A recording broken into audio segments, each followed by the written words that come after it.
jump on the other side of the ocean, and we give the floor to Marina that will talk about the experience in the States. No, there's a saving. No. No. Ah.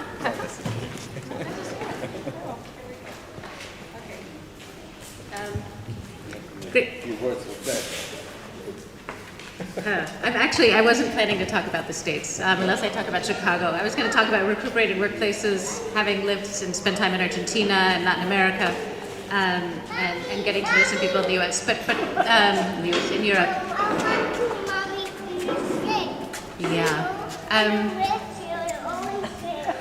So what I'm actually going to talk about, and really just briefly, but I think it's really important that the contribution is made in the beginning and from the front, because I'm going to talk for a few minutes just about the importance of subjectivity, what Theo actually just concluded on, this spirit that he was talking about, and being new subjects. Because so often when we talk about recuperated workplaces, political processes in general, but in this case recuperated workplaces, we talk about the occupy, the resist, the produce, and we should, and the challenges and relationships to the state. What we don't talk about enough, and that I think we should remember over the next days, is thinking about the subjective level, the changes in the person, the changes in the relationship between people, and that the importance of that in what we're doing and how we imagine what we continue to do.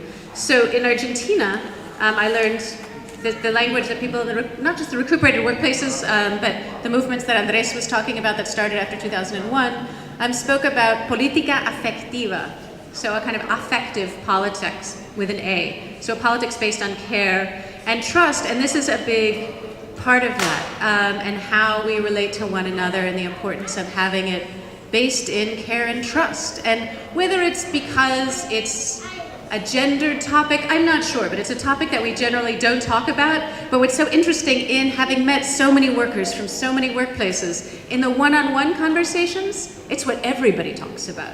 But in the pamphlets and things like that, the big discourses, we don't talk about care and trust and love. Forget, but that's actually what is so important. And really interesting too, if you look at, say for example, Zenon, the famous, now Facim Pat, the factory without a boss, they, part of the formation and the deciding to take over the workplace, they had football matches together, they had asados. It was really about building a trust and building relationships with one another. And then in that process, and over time, people, through the trust in one another, also then feeling a difference in who you are as an individual. But that is relational to other people, and that's really core. Interesting as well, in those workplaces, and this has actually been shown a bit statistically, but that have had longer relationships with one another, so the trust is built, the community is built, they're also much more militant, which would make sense. You're more willing to get the back of someone you know, who you trust, who you care about, who you have love for. And so when there have been battles with the police and things like that, it's in places that have a real grounding in trust and care with one another. So I'm not even going to take up very much more time, but just to make sure that this is kind of a part of our conversations. And so also when we're thinking about success and what does it mean to be successful, when we're kind of measuring it, which, the measurements in the recuperated workplaces in a lot of these projects don't fall into traditional social sciences or left ways of measuring what is successful.